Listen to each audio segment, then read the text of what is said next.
Yo, what's good, everybody? What's good? Well, I'll give it all a second to join and stuff, but 24 hours um until the NBA Finals. Obviously, this is huge. Obviously, 24 hours, 24 hours, and we finally get to see. I'm kind of getting nervous. Not gonna lie, I didn't feel nervous for the series at all. But now we get closer, to, like media day. Everything else that comes towards it. Lou's piece made me tear. Yeah, I haven't read it thoroughly, but like I might look at it right now a little bit. I read a little bit of it on my phone earlier. It was beautiful. It was beautiful. The intro was beautiful. I saw the ending on Twitter. Um, if I couldn't love Ludor anymore, he definitely did that. But now, yeah, 24 hours until the NBA Finals, and it's kind of the nerves are kind of getting there. It's kind of feeling a bit. It's kind of feeling a bit, like it's actually happening. Like the NBA media day today was pretty awesome. A lot of NBA players, obviously in Oklahoma City, a lot of the bigger media members out there. A lot of good stuff in that regard.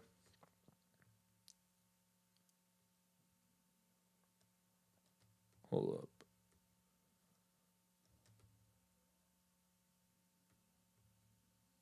All right, should be working now.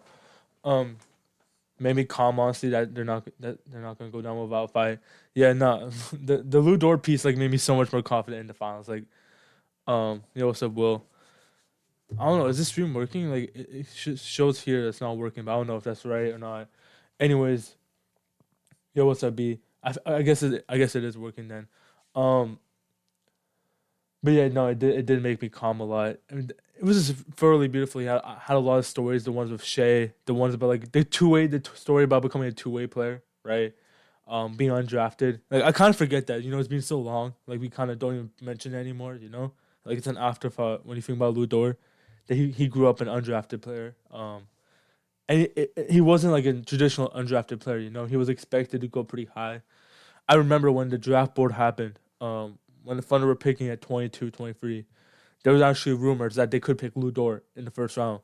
And when ESPN shows like best available, Lou Dort was like the Lou Dort was one of the highest. I think he was above Darius Baisley, who he obviously picked. So like overall, just like a crazy like development, crazy trajectory by him. Yeah, yeah, like that. What was it? The fourth quarter, game five, or yeah, I think it was game five, right? Like came out of nowhere. He just made 4 3-pointers in a row. Greatest Haitian in NBA history. Yeah, no, he's probably up there. I mean, I don't know about the history about Haitian NBA players, but like he's got to be up there. Him and Ben, right?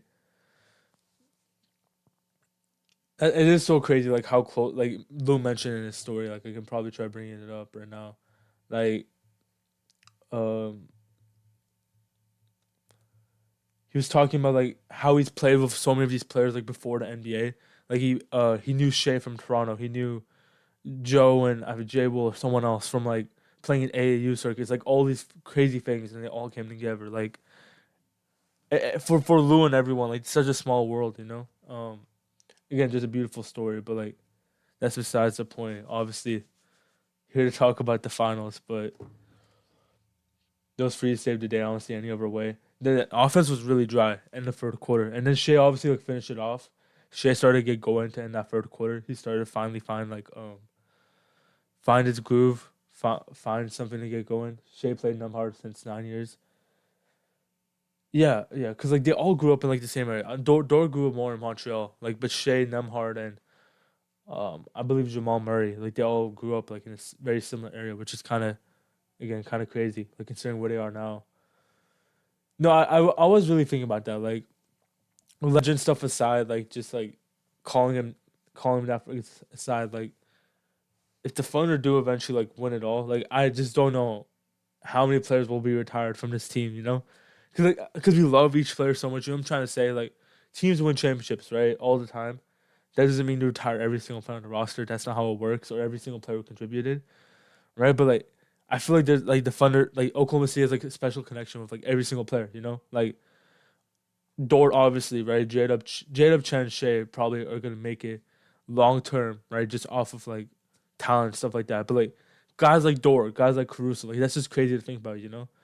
Like there's so many like iconic figures like in Oklahoma City history just from this one team now. Like we're not appreciating it right now. We're not thinking about it right now, and obviously we shouldn't even think about it, right?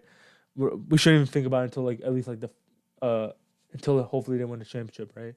But there's so many like questions and stuff coming out of this, obviously. Um. So yeah, we can go to Thunder Pacers. We can quickly, not quickly talk about it. Talk about it for a minute. Obviously, Caruso will get his. Yeah, that's what I'm saying. It feels obvious, right? Like, yeah, Caruso, like what he's done this run, what he's hopefully gonna do for a year or two more, or however long it is. But like at the same time, like it's so rare to get a jersey retired, and like I don't know. Yeah, it's like a crazy question. It's not something we can debate right now. We'll we'll see. Hopefully after the finals, um, but yeah, I feel like it would be wrong if it didn't happen. Yeah, I agree. I agree. It does feel wrong, but like it probably is the most likely outcome. So like this was the first Thunder Pacers game. I already made like a video like the debriefing like all everything Thunder Pacers related. Um, everything about the series. I watched both games back. My main takeaway was like I don't. I think Indiana's gonna be do a pretty good job of taking away Jet up. In terms of Shea, like because they have Aaron Nesmith, and Aaron Nesmith's like a perfect counter to how Jalen plays. Jalen tries to get uh mid ranges outside the pick and roll. Jalen likes to use his body bumps. Nesmith is a perfect cover for him. So I think Indiana probably puts Nesmith on Jalen, even if he's their best number. Like he's probably their number one defender. I think they probably put him on Jalen just because of how perfect of a match he is.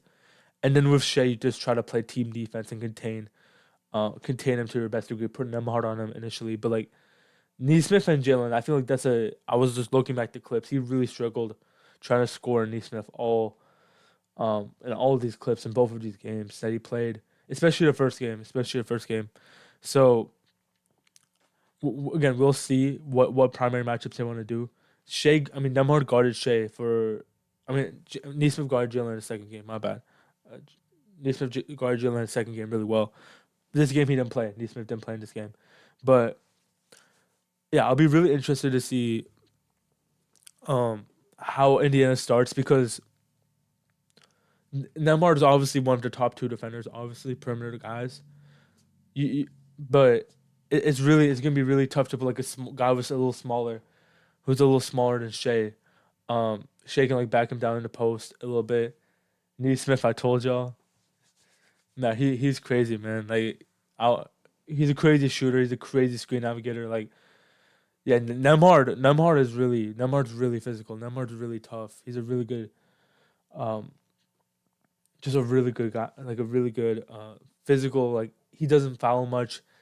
Like that's the number one thing, right? As much as people complain about it, like being physical without fouling is like the number one thing if you're a perimeter ball stopper in the NBA, and he probably does that better than anyone right now. Um, yeah, and he guarded Brunson beautiful in Game 6. I think Brunson only scored like two or three times, like in that entire matchup, and they played for like 25 minutes of matchup minutes in that game. Do I have a Discord? B said, I don't right now. I'm trying to do a lot more content stuff, like, but that's gonna be like more in the off season. Like, I kind of started at a bad time. I started like right in the playoffs, so like it's kind of hard to like start everything. But this off season, I'm gonna start a lot of stuff and like actually try to dedicate some time to it. But yeah, I don't have any right now. Back to what I was saying. So again, how they guard Shea, how they guard J Dub, what they decide to do with those two players is obviously like the gonna be like the most important thing to see off tip. Uh, I don't I don't think Indiana blitzes Shea. I don't think that's what Indiana wants to do. I don't think Indiana is comfortable playing that zone defense. I don't think they're comfortable um blitzing a lot. So I think in reality, like Shea's gonna be playing like a defense that he's seen a lot. I don't think Indiana has something they can throw at him that he hasn't seen before. And I know a lot of people ask why don't teams run zone defense? It's just so tough. What Denver did was really like a multitude of factors. First, like extremely well coached by Alman. Second of all, the Thunder were really poor at reacting early in that series. I think it was a lot of it was more on the Thunder side than Denver. As much as I want to give respect to Denver in their zone, like most of the mistakes were on the Thunder and how bad their spacing was and how unprepared they looked, especially guys like Shea and J Dub. Um, Obviously, J Dub like still kind of struggled for most of that series until Game 7, but for like Shea, he's figured it out surgically. Like after Game 3, like how to get deep in the paint, how to play make for his teammates, despite despite playing this weird zone where he doesn't have like a clear gap. But yeah, I don't think a team can run zone defense. They're also just not. I don't want to say they're not as smart, but Miles Turner is not as good as any like Jokic is. I mean, Turner's obviously a better defender than Jokic, but like I would probably say Jokic is a much smarter defender. So like he's much better positionally. I try to like zone up, getting his hands in there. He's Jokic is very underrated at getting his hands in passing lanes and trying to disrupt your flow of offense. Turner on the other hand, he's more of like just a shot blocker. Again, a guy you just want to stay in the paint, play drop defense. So that was my initial takeaway. I just think they're gonna play like Shea in the gaps like usual, and then they're gonna probably play Jalen 1-on-1 a bit. I think most teams have done that to a degree. Indiana also just doesn't have like the multitude of defenders. What they want to do is like keep their initial guy, keep like Nemhard and Neesmith on those two guys. They don't want to switch. Um they don't want to risk one of those guys getting one of those guys. What am I trying to say? They don't want to risk one of those guys not being on them at any point. They don't want to be running like a zone or running like a switch heavy defense where they can get out of that um out of that matchup. People are underestimating the Pacers. Yeah, they're definitely are a bit. Um, Pacers are like at this point they've been a clear what 55-60 win team since they became healthy. Um, which was like really like end of 2024, like January 1st, like they're second best team in the NBA. Multiple people have posted that stat. Like after us, they be the best team. Like I do think people are underestimating them. There's a pretty good argument that can be made that they're the best team that's played us so far, cumulatively in both playoffs. But I think I think the really like the underestimating of the Pacers really comes from like what people's biases were them beforehand, and also them playing the Eastern Conference. I'm still feeling very comfortable in this series. Obviously, I'm not refuting against that, but like I can kind of understand why people have that bias against the Pacers. Yo, what's up, Scott? Um, you need smart players for half court zone to be successful. Exactly, and yeah, like it's straight up like I just don't think Turner's smart enough to run his own. And also, second Turner's off the floor. Guess who they have? They have like Thomas Bryant or Tony Bradley, and so like it's just gonna be very hard to like set that every single time. Also, Indiana plays so fast. I mentioned this in my video also. Like when Indiana's playing so fast up and down the floor, they're pushing the pace every single time, right? They're not gonna be able to set their defense. Also, like it's a two-way affair. You know, the Thunder play fast, but if the other team is not slowing the game down, like for example, remember how we played against Denver? The Thunder got slowed down a lot because they're playing against a slower team. They're playing against a team that dribbles out the clock. They're playing against a team that runs their offense in the post. It's gonna be much it's gonna be much tougher to like, get down the floor. Like especially when the Thunder are crashing the boards against Jokic and them, right? Indiana doesn't crash the boards. Indiana just gets out every single time. So in turn the Thunder will get out every single time. Which means like there's not gonna be a lot of set defense. It's gonna be hard to run like a it's gonna be hard to run like a complex scheme, if that makes sense. Like anything Indiana runs is probably gonna be something traditional, you know? If we win this year, is the Ludor Game 5 run versus Denver one of the most underappreciated, underrated runs? No, it probably will be. Yeah, like I've already seen like forgotten about it a bit, but like um this was that was season saving, like potentially a championship winning run, right? Um, I remember watching it in real time. I had my reaction on here, real time. Like I could not believe what I was seeing. I did not believe in Lou at all coming up to that point because he had a really bad beginning of that game. He had a pretty bad series up to that point. Who do you think the Thunder will get in this draft? Don't have an answer for that. Yeah, I don't have any. I like Fleming. I like Fleming. I like Colin Murray Boyles. I like those two guys. Like Rashid Fleming. I was talking about. Um, yeah, I don't have like someone on mind yet. I'll try. I'll probably think about it a bit later. But no, I don't. I don't know. Like, well, if I let's open up Tank phone right now. Maybe we can see this real quick.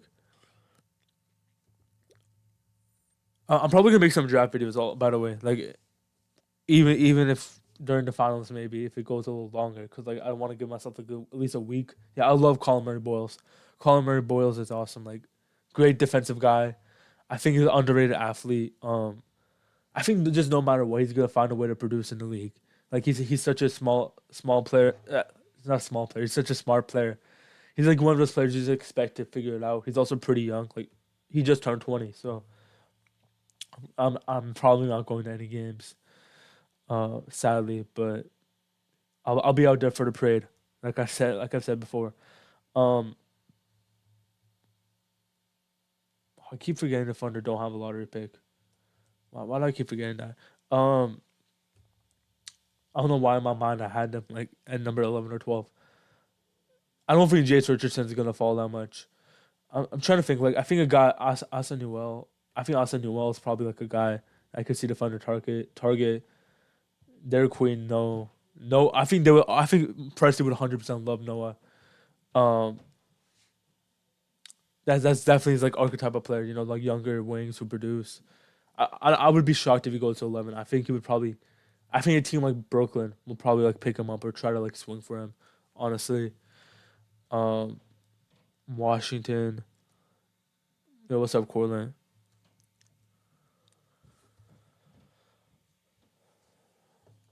Yeah, I don't.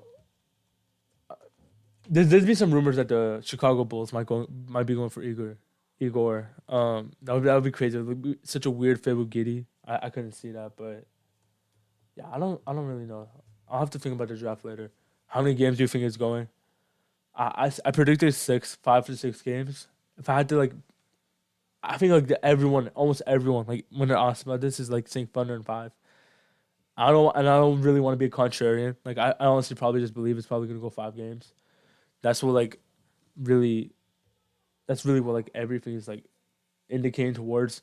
I think they might lose like a game 3, game 4, but like what's up, baby? Do you think they should trade Ooze and Dylan Jones plus the draft picks to go up?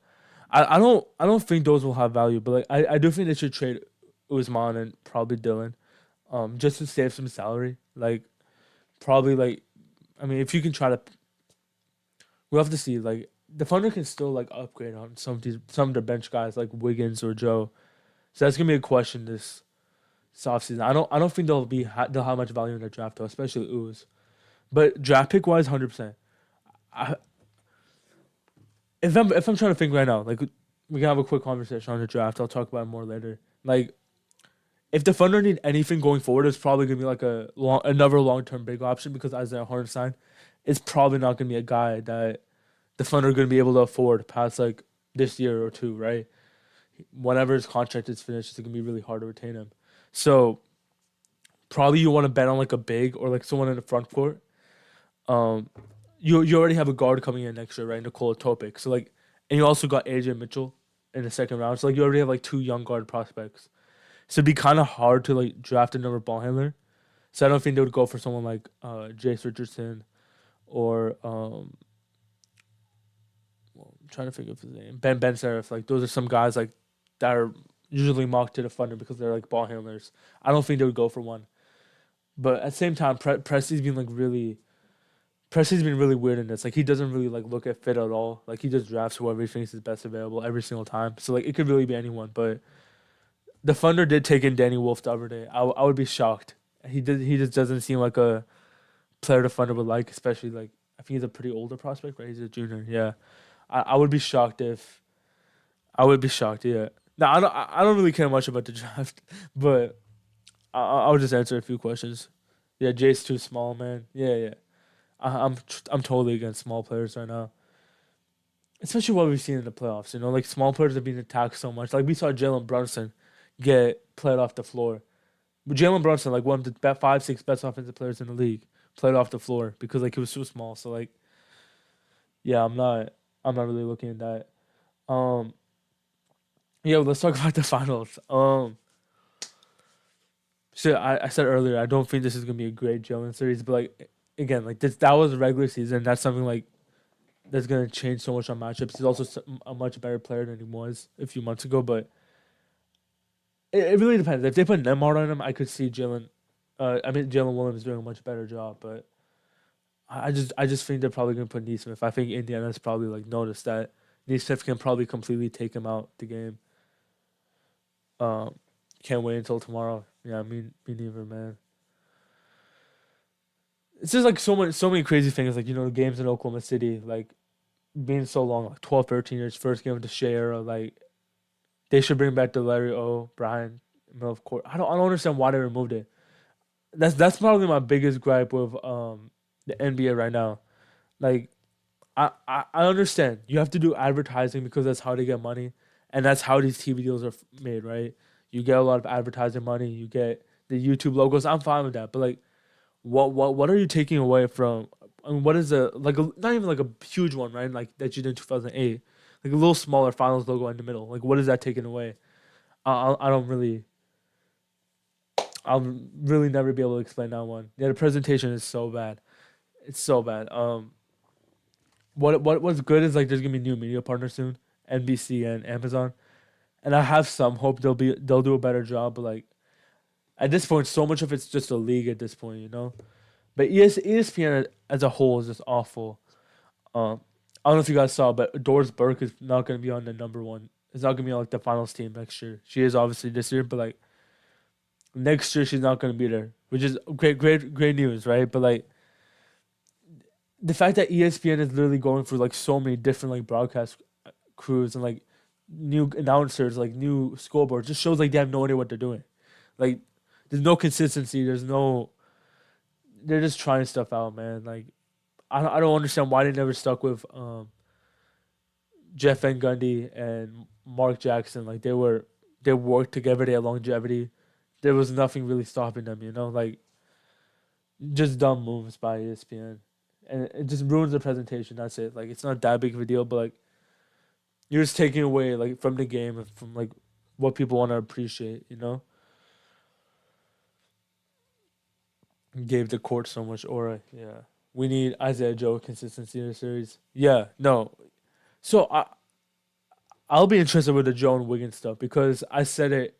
I said in the video too. Like Joe and Wiggins will be crucial offensively. Like because like you're playing against a fast team, you need shot making on the floor to outscore Indiana. But at the same time, this Indiana is such a good off ball team. You probably want to play your best defenders, right? It's kind of like Denver. They didn't play Joe or Wiggins much because Jokic was so good at like exploiting like these weaker off ball defenders, or anyone who just like really makes a mistake on defense.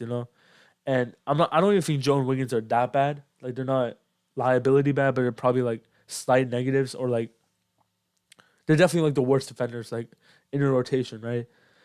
So it'll really come down to them making shots early on. They're not gonna have a long leash, especially Joe. We've seen it in the past. Bad bad luck, I guess. I'm like literally looking at a box score that has him shooting 2 of 8 from the field, but like yeah, he started every single game way too small, and I know he's like playing like 2 to 3 minute increments when he comes in the game, like when the games matter. But like, still, he's gotta like get going a little earlier because Mark is so. Mark sees you like miss a few shots and you're not playing much defense. He's just gonna take you out for Case and Wallace immediately. Like Mark has 3 guys who can play like 35 plus minutes defensively. So like if you're not providing like extreme value offensively, he's probably gonna take you out pretty easily. Neesmith shooting 50% from free it was diabolic. It's diabolical. Those corner threes scare me, especially when they go double big. Um, yeah, like it's not even just Neesmith. Like the entire Indiana team is shooting nuts on corner 3 pointers. I'm pretty sure they're shooting. I want to say they're shooting 47% from free on corner frees. Like all of them, not just Neesmith, not just specific player, which is by far like the highest mark in NBA history through the first 3 rounds. And then the Thunder give up the most corner threes. Now I think they changed it out a bit. They're probably like because when the Thunder are playing help side defense, right? They're most likely gonna help from the corners immediately. That's where you crash from. They're probably gonna change how they help and how much they help now. But I also just don't think the Thunder will go double big for much of the series. You know, they might start at game one for like just a little bit, but like outside of that, it's really hard for me to see like Mark actually being that stubborn to just keep on running double big. You know, if he does, I mean, he's just playing for his job. I just don't see a way like double big is sufficient enough in the series. Like I said, it like you would need so many offensive rebounds for it to be worth it to run double big. You would have to like get um like you have to win the possession by like 8 to 10 on the boards for double big to be worth it in terms of like your half court defense or transition defense and the lack of spacing offensively for Shea. It's also just not your best lineup, so there's no reason to force it. You know, if it was like your starting lineup during the regular season for all 82 games, and had like a plus 15 20 net rating, sure you can run it right now.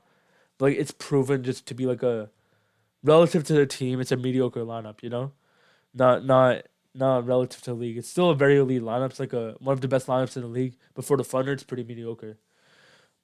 Hardenstein minutes prediction. So yeah, Hardenstein struggled a lot against Indiana when he played him last year. Halliburton absolutely destroyed him.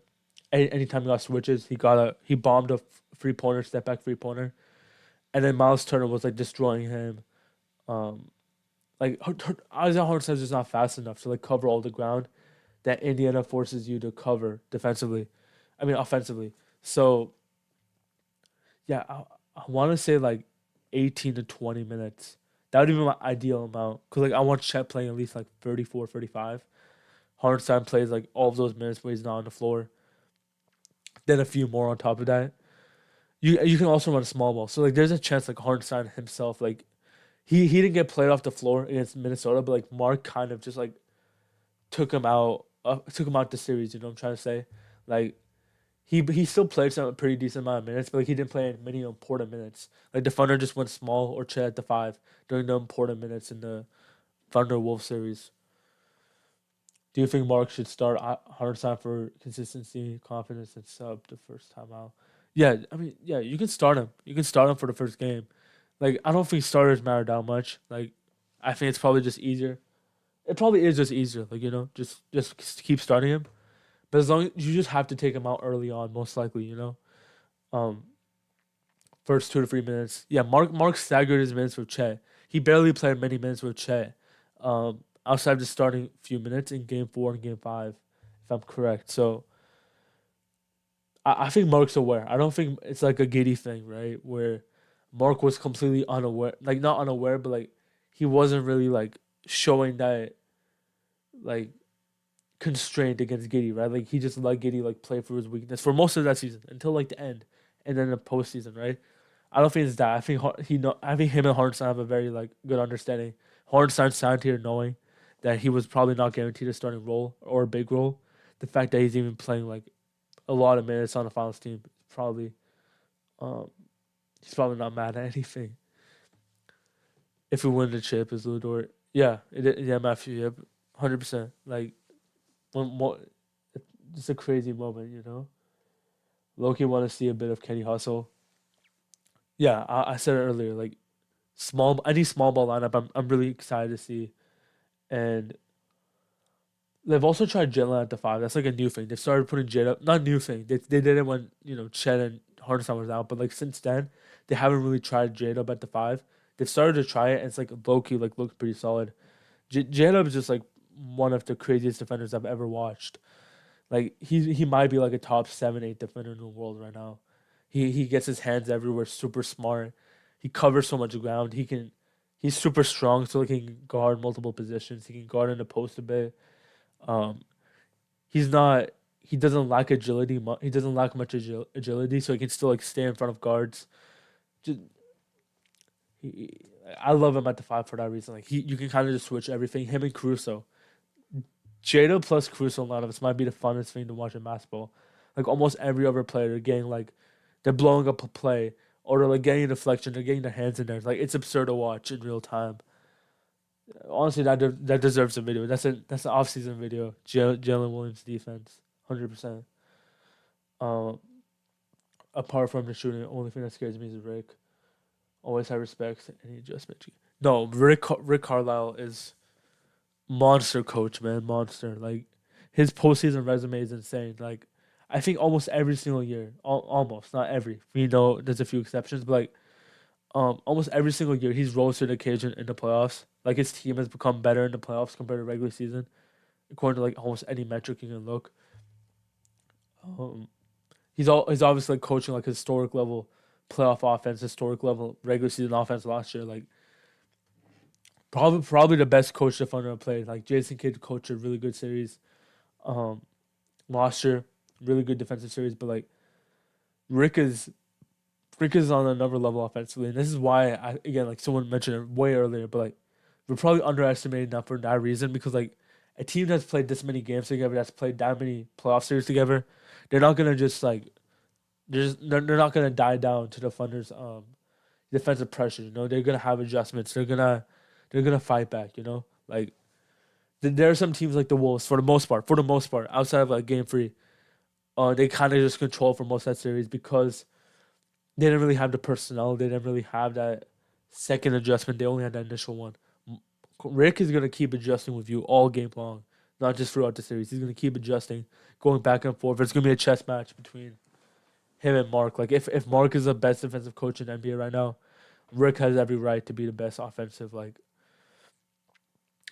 everyone's hyping up like the best offense versus the best defense part, but like that's probably like the best part. You know, just seeing like two of those um elite level coaches go at it together. Two of the most underappreciated coaches I also because like they just don't complain. Both of them don't complain. I love that about Rick too. Can't forget Kaysen. Yeah, I mean Kaysen's 21 years old, and it's probably like what do you call like one of the 5 6 best guard defenders in the world. It's absurd to think about. He's also just like a high level role player for a championship level team, for a historic level team. Mind that, like he's getting 20 25 minutes while most of his peers are either in the G League or like playing on a horrible team, more like they're still developing. So the fact like he can play like a contending championship role is insane. General minutes when iHeart and Chet went out were really good for us.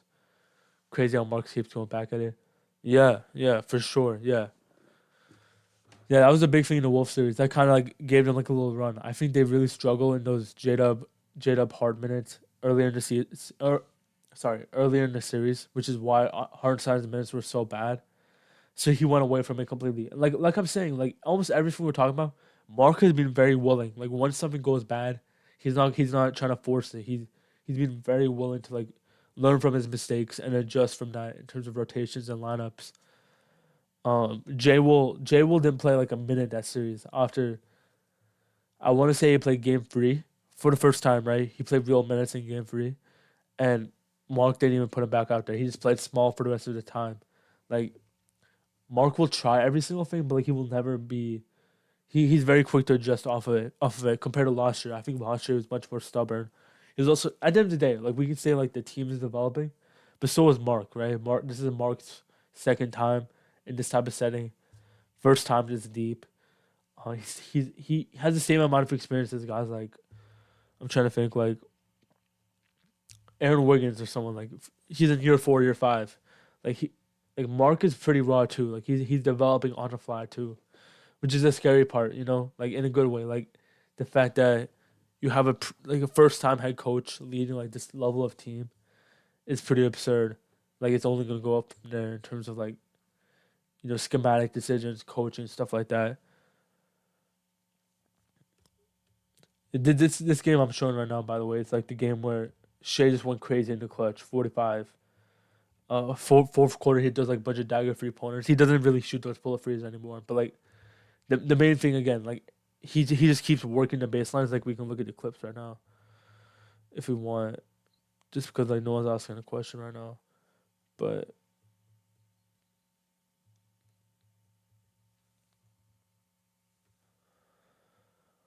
almost every bucket that Shea scored inside the arc is coming from the post because like Indiana's is just never hard doubling, right? They're soft doubling, and Shea can just field out every single time. Like Nembhard does a pretty good job here staying physical without fouling, like I kind of said earlier. But like, there's only really not much you can do with Shea on an island. His movement patterns are too fast. Like people don't realize it's, like real time. Like that Shea spin is like just so much more faster than like almost any other player, you know. So like Neymar can't really expect it that quickly. He gets it over Turner again, back and back in the post. Like almost every single 2 point basket. It's literally like a post bucket. They're not sending the help. They're just like showing it early, right? They're not really committing. Maybe they'll try committing like in the series. Cause I just think there's no way you can just like live with Shea just scoring off these baskets.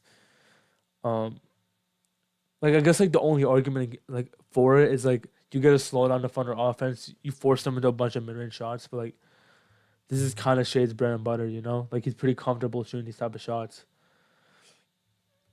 Like this is just crazy work. Um, this is a pull up free. Yeah.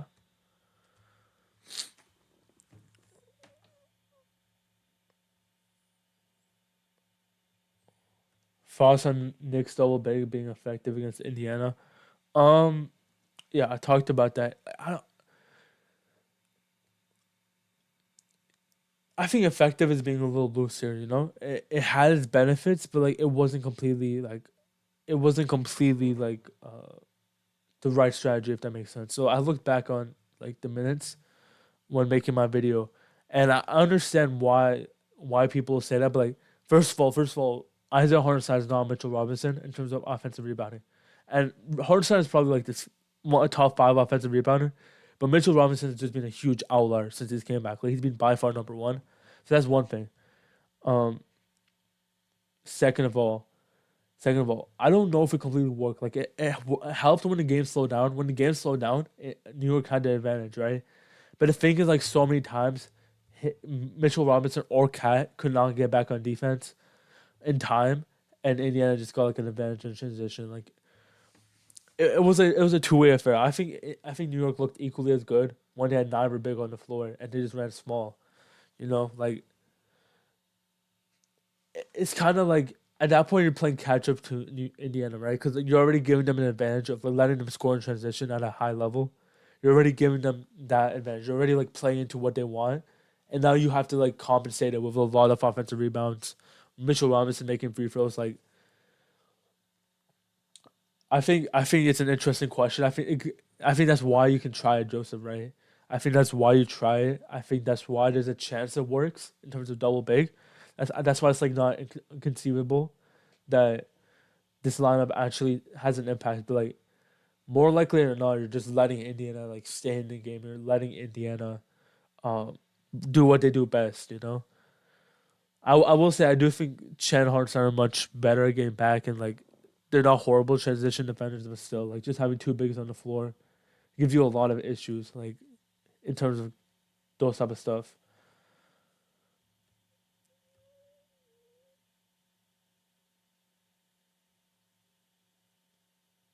This is crazy. Like another thing that'll be available for shit is like the early offense. You know, like again, like Indiana is not gonna set their D much. Like kind of like what I said earlier. They have like Miles Turner playing the gap here. And Miles Turner like cross matched against a small. So like she has like no rim protector. That's an easy bucket or like an easy shot every single time. Kai's defense was atrocious. He just kept going under screens every time after giving up threes. I hope our hearts are worth it. Yeah, yeah. Hart's a much better defender, but at the same time, I do think Hart's had similar issues, not in terms of like getting through screens, but like any time like I wish I could pull up clips, but like it's probably gonna be too hard to dig out because like it's last year and I don't know the game specifically on top of my head. But because Indiana's playing so fast, Hartenstein's just gonna pick up someone in transition, right? So say for example Hartenstein's running back, he has to pick up Andrew Nemhard, right? Every single time they got one of those switches, Indiana easily scored every single time. So he wasn't struggling necessarily like when he was half court, when he was playing Turner as a big. Like he struggled guarding Turner, but like not in terms of like guarding the action. His issue was like whenever like Indiana got to play fast, it was he just completely got exposed by the guards. So that's really the thing. If you really want to, what Indiana really is they're really just like a team of a bunch of like athletes shooting and ball handling, right? Like Turner kind of gives you a mix of both in terms as a big, and then they have like a bunch of ball handlers like Matherin, Halliburton, Siakam, McConnell, Nemhard. Like those are five guys, so like legit or comfortable with the ball. So like if you really want to slow them down, the best way to do it is just like putting as many small guys, putting as many players who can pressure the ball, who are comfortable switching, right? And like it's kind of crazy saying this because like the Thunder are the team that has like the most of that. Wallace, Williams, uh, Dort, Caruso, etc. Like they have four guys like you can just put on any lineup and they can help you a lot with slowing down the ball and pressuring these Indiana guards. Not letting them get easy buckets, right? Like a lot of Indiana's offense is just like purely just off of like being faster and being smarter than you. So like I think if there's any lineup that can counter that, it's like playing a bunch of these defensive guards together. Which is why I also said earlier, like I don't know if Joe and Wiggins play much this series because like I just think giving like his minutes to like Case and Wallace, for example, could be just so much more valuable because Cason's like such a better off ball defender, such a quicker defender. How many of their bench guys are actually going to be playable? Like Thomas Bryant, Tony Bradley, Ben Shepherd. Yeah, I was talking with someone about this, right? Like this is gonna be like a crazy comparison. Maybe Indiana kind of gives me like the vibes of like an inverse Denver, right? They honestly really do have a weak bench. I don't know why people don't like recognize this, but like they really do have like a weak bench. Like it's really like they have an insanely good starting five, or like not insanely starting five, but like really good top six players, top five, six players, or maybe seven if you want to count. I forgot. Um, I almost forgot McConnell, right? I think McConnell. I would count him. So like they're not a good defensive team as mainly because or not a great defensive team as because of their bench. Like their starting five is honestly not that bad defensively. Neesmith is an amazing defender. Nemhard's an amazing defender. Siakam has been a good defender this postseason. And then Turner, he's like Turner's like not a good. Turner's not a smart defender, but like he still brings you value there, right? So you have like three or four guys who can legit defend in that starting five. It's really like just like the. It's really just like the bench guys that are really tanking them. Guys like Thomas Bryant, Tony Bradley, Ben Shepherd. Yeah, I just don't know if they run a big this series. Like I don't know if Indiana is gonna run a backup center all series. Honestly, like they can honestly just go small with Toppin at the five. I guess right. You put Toppin at the five and just try to live with it because I just don't think there's. I think Tony Bradley um or Thomas Bryant will look hilarious against the Thunder in the series. So yeah, no, yeah, the players individually are not good, but like I think the way their team is built, they can live with it. Like for example, like Ben Shepherd, he's not a great player. Um, I'm not saying he's a bad player. He's not a great player, but like because of how Indiana runs, how they play so fast, him being like a good spot up shooter, him being a capable on ball guy, like he becomes playable. The thing is, I just don't know how much that matters, Jessica. How much that matters, like when you're playing against such a good opponent like us, that just is much deeper or like just has much better players. But yeah, they do certain things well. I think the only like truly bad players are like their backup bigs. I mean, Tony Bradley was playing fine. He was playing fine like the end last series, but like for the most part, I know the consensus will be run single big, and I'm sure that they run that a lot. But I wonder if double big can give us some good minutes on the bags. I think we have a rebound advantage for once it's playoffs. Yeah, yeah. It's a bit of the dilemma, Like, do you wanna let Indiana get that transition offense off, or do you wanna like get those extra possessions? It's gonna be tough. I think again they start trying both of it. They start trying the double big, then they go back. I mean, the single big is probably your first option, even though they're not gonna start it. I know Mark realistically knows that single big is probably gonna be the best lineup. It's almost been the best lineup in every single series, every single matchup, but I just don't know if Hardenstein and Chet will be able to get that many more rebounds to the point where it's worth it. But I definitely think it can work in certain lineups.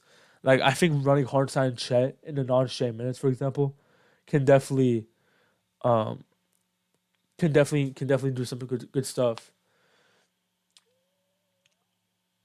I'm losing my mind seeing people compare TJ McConnell and Caruso. Yeah, I mean, yeah, that one's being overused. I'm not sure how I'm not sure how Indy isn't better defensively. They have good personnel. I don't, honestly they're honestly not as bad defensively as people might make you believe. Like they're number 13th defensively this year, which is slightly above average. In the playoffs, they're ranked number 8. So they're like perfectly average. Like I agree. Like their defensive personnel is not awful. It's really just it really isn't an awful defensive team. They just play at such a fast pace. I think they give up a lot of points, right? So like sometimes it can be a little misleading, you know. Yeah, let Cat. Yeah, Cat and Robinson were elite offensive rebound. Were elite rebounders, so it worked. Yeah, yeah. I think Hartenstein's an elite offensive rebounder, but Robinson was just such an outlier, so I don't know if it works at the same degree. Ihart will play about 60 minutes, and Cho will play 32. Yeah, probably around that. I think Chet probably is gonna play more because like not only like do I want him playing 35 minutes because he's one of our best players, but they're also playing like on a really good rest schedule because they're in the finals. So you get like 2 days of rest. So I think you can like kind of gas all these guys out like Chet, Shea J-Dub. They can play pretty high minutes. Yeah, we really aren't an offensive rebounding team either, but the minutes will probably look similar to mini day shorter. Yeah, yeah, 100%. I think Minnesota series is probably a very good reference point to like how Mark and the Thunder are gonna manage the series. I think one important thing is well, I was about to say something. One important thing is like I agree we are an offensive rebounding team, but the more important thing is that you don't want to change your identity, right? You don't want to change your identity, and like if the Thunder do run double big and just start crashing the glass like they haven't really done all year, I think that's where you give Indiana like a chance to like really like dig into the series and have a chance. Like you just want to play your style, like force Indiana to adjust to you. You know what I'm trying to say? Like don't give Indiana that leeway. Rested Chet is a mythical player. He is like Chet when he has 2 to 3 days of rest has become. I mean, he just has awesome games. He especially is shooting. Like he gets his legs back. It's awesome. I can see Kenny playing when Toppin checks in. Yeah, yeah. I can see both teams like trying to trade small ball lineups back to back in a Wolves and Pacers series. Who do you think wins? Indiana, Indiana for sure.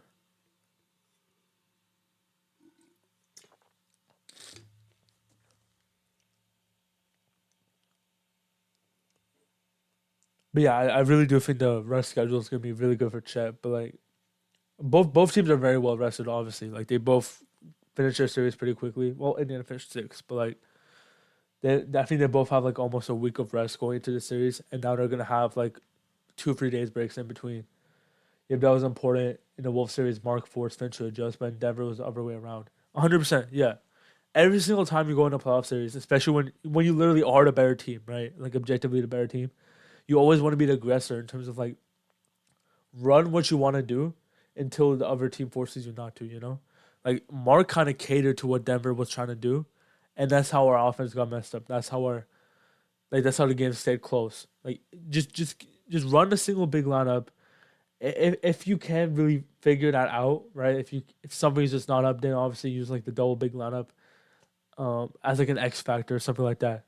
Same with like the Cruise at the five lineups, but like run what you actually do well. Like stay with your like they won 70 almost 70 games. They've dominated most of the playoffs, running like playing a certain way of basketball. And I don't think Indiana's any different. Need Chet to let the free ball fly. The pump fake games kill me. Yeah. I will say the one thing about Chet recently is like he's dunking everything. Chet leads the NBA in dunks this playoffs, which is obviously a great sign that he's being aggressive. That um he's not playing soft at the rim. I think he's like 37, 38 dunks in like 15 games. I want to say. Wait, 7, 12, 6, 16 games. Alman did a pretty good job what he was dealt. And Mark has just done an awesome job since really Game 7, right? Game after Game 7, he really like turned on a switch. Um, he obviously used like that final adjustment of putting Caruso on Jokic in Game 7, just threw it out of nowhere. That's what I'm saying. Like you keep that in your back pocket, for these late games, for these late series situations. Like they put Caruso on Jokic, completely messes Denver's game plan up. They clearly weren't prepared. Neither was Jokic, and that helped them steal Game 7. And then that entire Minnesota series. I mean, Game 4 and Game 5 by Mark, like offensively, like we all kind of doubt Mark. As a lot of people doubt Mark as an offensive coach because like the team's offense can get dry at times. It can be a little simple at times, etc. But like, dude, Mark coached a beautiful, beautiful Game 4 and 5. Like the spacing was so good for Shea. He got so much space. Like the court was flying out. Everything was perfect. How do you feel about our How do you feel about our ability to force turnovers with how Halliburton takes care of the ball and the amount of ball handlers they have? I feel like we can get some of the entry passes. Yeah. Hold up. Let's see something. I don't recall knowing the number on top of my head. I'm pretty sure Halliburton himself, he didn't turn over the ball much against us all year. So in this game, Indiana had 11 turnovers, which is pretty low. Oh, yo, this is a crazy stat by the way, but look at this. Look at this real quick. The Thunder had 3 turnovers. In this game, the first matchup against Indiana. I looked at this like multiple times the other day. I could not believe it. I literally watched all 3 turnovers. I could not believe it. 3 turnovers in the entire game. And by the way, but yeah, 11 turnovers by Indiana that game. And then I think this game, Indiana turned it over a little more. Was it? No. Okay, 11 back-to-back games. So like pretty below average amount, especially against OKC. But besides that, just like talking like what I should predict. Again, I don't, Jessica. I just don't think that Mark will start the series super aggressive. So I don't think they're gonna. I think they'll probably put down for more for Game 3 and Game 4, kind of like what they did with Edwards, right? I don't think the Thunder were that aggressive in passing lanes. They were that aggressive, like in terms of trying to get the ball. I think they did force a good amount of turnovers in Game 1 and Game 2 against Minnesota, but the plan was more to just stay at home and just play like a heavy gap defense, right? Like and make sure Ant and Randall steal a lot of bodies, and it worked to slow them down. And then obviously Minnesota adjusted, and that's when the Thunder put all the pressure. They had them blitzing at half court, had them pressuring the ball, etc., etc. So,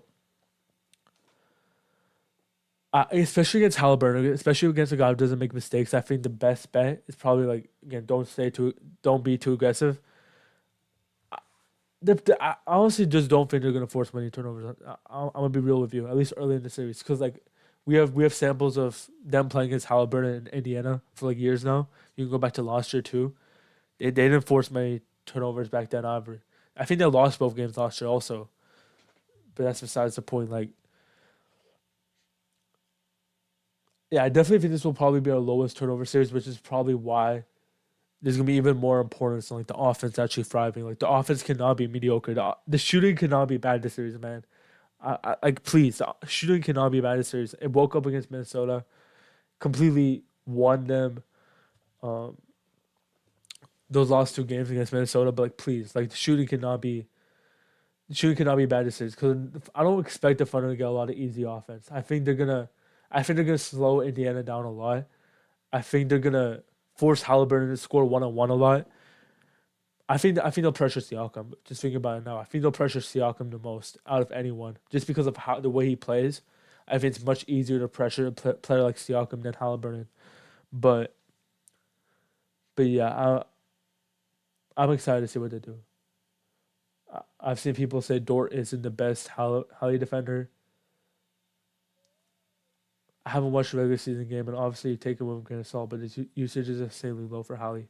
I thought Dort did a great job against Halliburton. I think I think that just comes from Dort being not bad, like a worse defender against pick and roll heavy guys. But I think he did a great job against Halliburton. Like wonderful. Uh, Hallie's very easy to take out a game in terms as a scorer because like he only has a few spots on the floor. He has like that deep pull up three. He has he has a running floater off the pick and roll. But like outside of that, he doesn't really have a mid range game. He doesn't really put you in jail like a Trey Young or Darius Garland. Like he doesn't he doesn't really draw fouls much because of like he doesn't really play that physical, right? The thing with Halliburton mainly is like he just doesn't miss many shots. Like if he gets a good look from free, he's gonna make it. If he gets a good shot at the rim, he's gonna make it. Like him as a shot creator, like it's gonna be pretty easy to take him away just from ball pressure. But I agree with Jessica. I do think Kaysen makes a little more sense just because um Kaysen is a much more natural guy getting over screens. He's a much quicker guy. I just don't know if you need. I don't think you need like a strong like the strong guys against Halliburton. I think honestly Dort might do a better job against Siakam at times. You know, if J Dub's not gonna start on him, I think Dort could be an option there. To I honestly could see like Dort just completely like messing up Siakam like the way he plays. Like he try to get sold because Siakam tries to get low to the ground. He puts a shoulder and he gets low to the ground, and then like has these flexible finishes, right? And it's like a smaller defender like Dort who's really strong. I don't know like how much he'd be able to create against them. So yeah, I think Casey makes more sense, but I think Dort will be completely fine. I think Dort will be completely fine no matter what. I just don't think like I'm just not that worried about Halliburton's like almost scoring if that makes sense, you know. And I hope the Thunder are that way too. Like really, like just truly force Halliburton to score with not even much help. Don't even help much in the series. Like I think you should stay at home, like early on in the series, and just try to test out how much Halliburton can score against a pretty open floor against these type of guards. Because he's really just like a switch hunter. I'm not gonna lie. As good as he is, he's mainly just like scoring off switch hunting. Yeah, like this is also just by far the best shooting team you had, and they're also like the most comfortable shooting team. Like a guy like Aaron Neesmith is an insane shooter, man. Like he'll shoot the second he gets the ball. Nemhard is Nemhard's not. I want to say Nemhard's like the most comfortable shooter, but like he's very good with the ball in his hands. So like, if he gets the ball with some space, he's gonna do something good with it. Same with guys like Mafford and obviously Siakam's awesome. I think Indy might try to do damage with cross matches and transition. Yeah, exactly. That's why I don't want to play double big, because I think that's like the best way they can score. Mark, like, I think that's like I'm not saying the only way they can score. They're talented enough offensively to score in the half court, but like the only way they can like really like blow the game open like offensively is really off cross matches in my opinion. And it's hard to do cross matches if you have like four guards in the game and then one big. You know, you just trying to like sneak out Chet every single time. I mean, that'll be pretty hard. I agree if they force him to score more than rather than pass him to what they did against Jokic, you can take other guys out of him. 100%.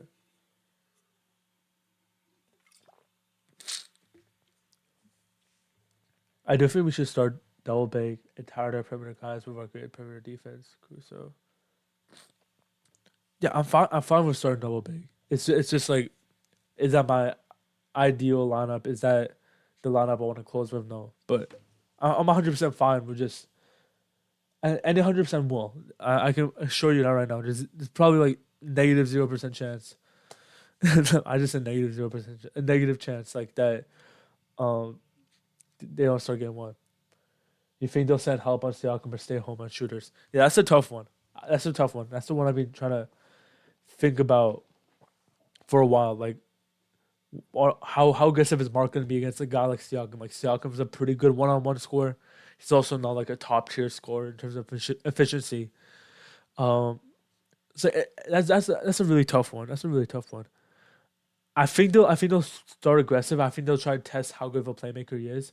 I think out of anyone on this team in terms of like ball handling, like from Nemhard, Halliburton, McConnell, Siakam. Like I think Siakam is probably like the worst playmaker, and I think if there's anyone you can force turnovers or bad decisions out of, it's probably gonna be Siakam. So like I could see them. I mean, you Siakam shot crazy against us. I'm just looking at this right now. Like he shot pretty awful from inside the arc, but like I remember the Thunder just like sagged off of Siakam almost. Like they kind of dared him to shoot a pull up three every single time, and they were completely fine with it. So there honestly is a chance there's like go out there and say Halliburton and Siakam go beat us at scores. and we're not even gonna do much. You know, like they honestly might just go to that because like these are two guys who are like borderline elite 101. I mean, sub elite 101 if that makes sense. You know, but they're not truly like gonna kill you like a Jokic or Edwards or Luca, etc. You know, they're not like high that type of volume scorer. My Wi-Fi has been cheap for 2 days. My missed game one. Damn, bro. Go to like a go to like a trying to think. Go to like a cafe or something. You know, I don't know, like for the game or something. If you can, I guess, and just try to watch the game if you're not at work. Um, how many of the Pacers shooters are real shooters with shot versatility and not a product of getting wide open shots like a lot of our shooters? Sam, that's a good question because like when you think about the Pacers, you're like, shit, they have a lot of versatile shooters because of like how when you watch them, but like it's really Neesmith. Yeah, hold on, let's get this box score where Neesmith played. So you got Neesmith, right? Um, I would say, I, I, I would say Shepard's a slightly versatile shooter, not too much, but like he can shoot pretty quickly. Um, so it's really those two guys, and then Nemhard, he's not truly like a quick shooter, but like he can get a shot off from pretty deep. Um, I think they just have like a lot of versatile shooters, like not versatile shooters, but they just have a lot of good shooters. You know, like Turner's not a versatile shooter, like he can't get a shot off against many teams, but he's such a good 3 point shooter for his position that like positionally, like they do pretty well. Like I agree with you. Like a lot of these guys are just a product of getting open looks. Um, it's the thing is they just do that better than any single team, and no team has really been able to stop them. Like even Boston last year. Boston last year like struggled to keep Indiana out of games, even when Halliburton went down. Like they just have such a good system of finding ways to generate open threes. Like it sounds easier said than done. That's my entire point. Like I mean, I was rooting for the Bucks round one, so I listened to some Bucks fans. I was rooting for the Cavs round one, round two also. Just not because of the pace, it's just like randomly. I was just rooting for them. They made it sound simple too, you know, limit their open shots. They don't have that many real shooters, but like that's just what they do better than anyone, you know. There was Thomas 3 pointers against Thomas Bryant. Yeah, yeah. If Thomas Bryant is hitting 3 pointers, whatever, man. Uh, the amount of the amount of runouts they got on the Knicks was crazy. I just can't see them having that many mental lapses. Easier said than done, but making them work in the half court is so important. Yeah, yeah, and that just speaks to why it's gonna be so much better to just play smaller this series because like every the goal about everything against India should just be find a way to limit their. I mean to force them in the half court. Everything like after that you can decide do we want to help on Halliburton, help on Siakam, etc. Right? Like all, but none of those things matter if you can't force them in the half court in the first place. You know, first you got to make shots on offense. When you miss shots, the other team can get out. Um, you have to be really smart with your box outs and how you want to get out. Like it's not just effort. You know, like I think some people oversimplify it. Like Indiana just gets out quicker. They just are faster. You know, stuff like that. But like it's a schematic advantage in terms of like just getting out of transition and like being that fast. Yeah, I was asking because it feels like if we play straight up against Holly Siakam, then we're best equipped to actually make the shooter shoot. Contested looks. Not a lot of on ball guys who are gonna shoot on the move. Yeah, Sam, 100%, 100%. The question will be which strengths would fade first, the offense or OKC defense. I'm just excited for the finals because both teams for sure. Yeah, yeah. I'm just much more. I think almost everyone's just much more confident that OKC's defense can figure it out sooner or later, but we'll see. We'll see. Really, like the main wild card here is like the Thunder's half court offense, you know, because like none of this could matter if like the Thunder's half court offense um is good or bad one either way, right? Like that's really the wild card that no one's really talked about. I feel like people are just like automatically like, giving in that like the Shea will dominate the series, the Thunder will be this good the series on offense, but like that we've seen them struggle against like mediocre defensive teams, right? They just struggle against Denver. They struggled against I would say Memphis was mediocre, but they weren't like an elite defensive team, you know? Like they've struggled against teams that aren't like top tier defensively before. They dominated Minnesota, which was the best defensive team they played. Like it really changes series from series. So like that's the big wild card here. Like how well will the Thunder be able to be like back to like the regular season level, like half court offense? Will they be able to be back to lost series against Minnesota? Like those are still questions we have to be answered. Like end of the day, like I know we're all coming off the high of playing the Minnesota series, but like they've only played one truly awesome series offensively in the entire tenure as this core. And also, I just think Chris Finch was coached like a dumbass that series. I want to be honest. Like, I have no idea what he was doing because like he was not adjusting in game at all. He was adjusting game to game, and like it completely messed up their defense. Do you live in OKC? I do not. It was funny having all these national media guys touching down in OKC with tornado sirens blaring. Yeah, I saw that. I saw that. Um, yeah, I've lived in Oklahoma before. I'm not. I don't live in OKC right now, so like I'm definitely aware of like the tornado stuff and all the weather down there. But I think it's fine now, right? It should be fine for tomorrow. But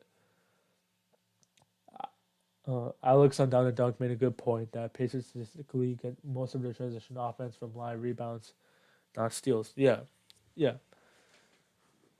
Cause like they set up their transition offense in a way where they're gonna have one of the ball handlers crash every single time. Like Turner does not get many rebounds for that reason, and also like again most of the guys are comfortable with the ball, which makes it so easy. Like it's like a grab and go offense, Like for example, Siakam's like their like second front court guy, right?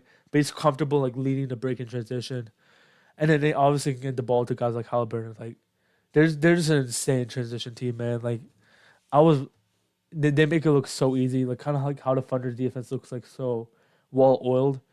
Like I think some people who are oversimplifying how easy it will be to stop this Indiana offense are in for a surprise because some things you can only control so much. Some things are a given when you're playing against like certain teams. And I think Indiana's like way of like scoring off of misses.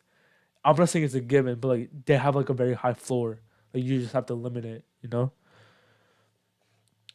But yeah, I love Down the Dog also. By the way, that's an awesome show. Awesome show. So glad, so glad it's the Pacers and not the Knicks. Knicks would have got blown off the floor. Yeah. No, I was kind of rooting for the Knicks because of the like just playing MSG. I thought that would be pretty cool, but I definitely think this will be a better series. I mean, I just want to win the championship, but like even their scoring off makes as well. Yeah, yeah, yeah. Okay, yeah. Like it's not even just like the misses. I don't even want to make it sound like that. Like they play so fast off of makes sometimes. Like you'll see like I mean the Knicks did it a bunch of times. Like the Knicks are just doing the stuff that the Knicks do, which is like some dumb stuff. But like there's like 3 or 4 times that series where Knicks get a big basket and like 5 seconds later Indiana's got like a pretty good look in transition. But, like not transition, it's like off a make. Like they create transition offense like artificially almost. I don't know how to describe it, but like a possession that had no like up tempo to it, like no momentum. Like they just find a way to make it a quick basket. Like it doesn't make any sense. They just mastered it, man. Like Phoenix mastered the 7 seconds offense. Harden mastered the Tony offense. The Thunder mastered this defense. Golden State mastered the dribble handoff stuff. Like some teams just master stuff. Like no matter what, you're just not gonna be able to take it away completely. So I think Indiana's in that state offensively. Yeah, I don't know. Like the thing is, Jessica, they've done it for so many series now. Like I just think like Boston did the best job at limiting it, but it happened against Boston too. Like if you watch that Boston series, I didn't watch all of it. I watched like 2 or 3 games. They still did it multiple times, like just not at the same rate, but they did it. Like it exists no matter what. That's what I'm trying to say. Like there's no one certain change to like completely take that away. Like I just don't think there's anything to prepare you for playing that type of team. They just play such a different way. They have like such a different mindset than the rest of the league.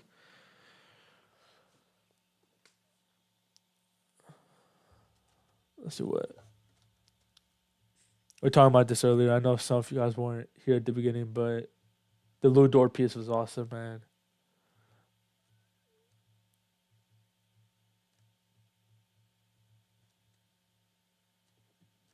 he talked about the James Harden stuff. You know, 2020 playoffs and everything. Knicks made them play slow in game three, I believe. Was it game three or game? I thought it was game five. I don't know. I might be getting my games wrong, but there's one of those games in that series. I think it was game five. It might have been both. It might have been game three and five. We might both be right, but like where New York just completely pressured the ball against Halliburton and Indiana, and like they slowed them down so much. Yeah, I remember that. Halliburton only scored like 6 or 8 points that game. He had like his worst game of the playoffs up to that point. It might have been less than honestly. So yeah, I think pressuring the ball against them it definitely helps. I just think like Indiana responded really well in Game Six. Like they set up their spacing differently. Uh, they had Halliburton away from the ball, like bringing up the ball a bit, and they played faster off like one pass away. So, but yeah, I think pressuring the ball a bit can help you slow them down, especially against our guys. You know, we have much quicker guys, much smarter guys in New York. So I think we can execute it to a higher degree. But again, they've seen everything. They've seen the ball pressure now. I don't think there's gonna be anything that can specifically take this away.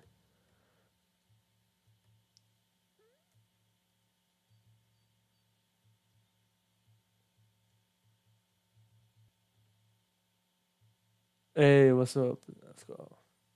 Thunder chat's going to the finals, man. That's what's up. Um, if we win the first 2 games at home, we would probably win in 5 games. Yeah, yeah, I can believe that. My selfish thing is right now that I want them to win in 5 games no matter what, not 4 games, because I won't be able to watch game four no matter what. Like I won't be able to watch it for a while. Like that night, I won't be I won't be able to get home until like 2 or 3 a.m. So like my selfish belief right now is like I want them to win in 5 games, so like I can watch the championship celebration or whatever. So hopefully it's not a sweep, but yeah, it's my selfish, like greedy thing right now. I looked at the whole team, whole indie team, and everyone besides Hallie has like less than 2 turnovers a game. Yeah, man, their roster construction is really fascinating to look at. Like, because I don't even know how much intentional it was. You know, they got Halliburton, and then it's like already like they just started drafting these ball handlers, and it all just comes together. It's kind of funny. Like the only constant between like the old rebuild and this one um is Miles Turner. He he somehow stayed through all 10 years here, but like everything else, like they just kind of like solo Sam. It's I can't call in sick, bro. It's my sister's graduation, and it's like they have to do our party and everything. So like I can't call in sick. It's not work, man. If it's work, I'd have called in sick 100 times, bro. I can't call in sick. Um, their home court is crazy though. Yeah, I don't. I 100% expect to lose like game three probably, but like here's the thing. Here's the thing. Indiana has lost every single game three too, and we've lost 2 out of 3. I'm pretty sure. And going back to last year, we've lost even more. So like both of these teams kind of suck. In the third game of the series when they're usually up 2-0 or 1-1.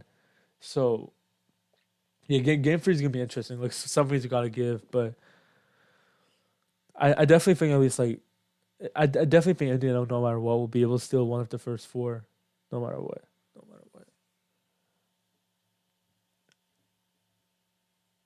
My sister can understand, but I don't know, man. Ah, I don't know. We'll see. We'll see. I honestly don't think it's possible. I've tried already, but it's crazy because it's gonna be like the first Thunder game I'm gonna miss in like I want to say 3 or 4 years. Like that voluntarily, not voluntarily. I did miss voluntarily. Like I've missed a few Thunder games just because I didn't want to watch. But like this is the first game like I physically like no matter what like I'm just not gonna be able to watch. Which is it's crazy. It's gonna be game 4 of the finals, bro. You can watch it on I can watch it on my phone. I'll try, man. I'll try. We'll see. I'm just looking at the rotation that Indiana played against us in their last game. I do not expect Ben Maffern to be Ben Maffern is like gonna be it's just gonna be like one player who the Thunder can like completely put one earbud in and listen to Matt Pinto on Thunder Radio. That might be the move. That might be the move. Yeah. But no matter what, I won't be able to watch it live or like do a stream. So like, I'll probably do one the next day. I'll probably like rewatch it and then like do a stream on here. It would suck though if that was the day we win the championship. I'm not gonna lie. But anyways, yeah, out of all Indiana's rotations, like I think Maffer's like the one guy like the Thunder can completely like kind of exploit the series. Like he's probably like I'm not even trying to be rude here. Probably like the lowest IQ player on their team. He plays like a he plays like a very ambitious style. Like he's playing very recklessly. He's almost always looking to score. He's not looking really to play make off of his drives. Um, I mean, this game he played 40 minutes, almost 40 minutes and fouled out. But like he's also pretty poor defensively in terms of like IQ, like inconsistent shooter, weird touch. Like I think this is the one player like on this team I feel very comfortable that the Thunder won't be able to get their game off. He really thrives off like playing fast and also playing against mismatches. Like if you watch against New York when he scored 20 points, almost all his points were off catch and shoot 3 pointers in transition, or him getting like Brunson on him or like a big on him, like either like a extremely small player or extremely big player who he can like take advantage of. But I don't think he can do anything like physically anything like when he gets like a actual good defensive player on him, like actual good defensive guard. Like example, if we play at least two or three of our guys, I think like Kaysen, like two or three of Kaysen, Dort, J Dub, like Kaysen, Lou, J Dub, Caruso, like at least two or three of those guys. I don't know how Maffern's going to be able to score against those lineups, but if I'm watching on my phone out of function, I might as well not be in there. I'll be too locked in. Yeah.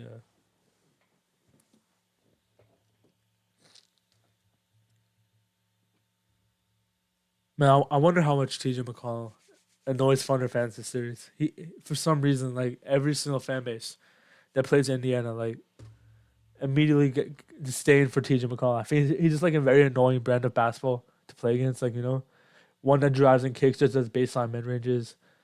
Also like the stereotypical like white hooper. Like I definitely think there's gonna be a time where everyone hates TJ McConnell in this series. But all right, I don't really have much else to talk about, but I can be here for however many questions you guys have.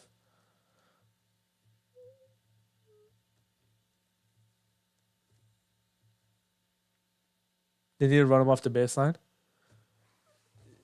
If you're talking about Maffern, yeah, yeah, like Maffern literally almost everything Maffern does is just like quick straight line drives. Like he literally cannot do anything like in terms of like actually trying to create separation, playing like an angle. Like you kind of just like hit it right there. Like almost everything he does is a straight line drive or like catch and shoot free. So like if you take him out the corners, if you take him off the baseline, like he's pretty he's pretty useless out there. The only white hooper who can't really shoot frees, but for sure we're gonna have 3 or 4 against us. Are there any updates on Pacers' health? So Jarris Walker is gonna be out for both games in Oklahoma City. Um, I know that for sure. And then let me just check right now.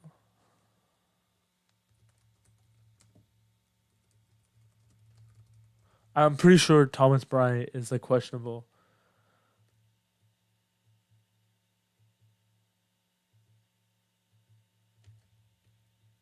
Why?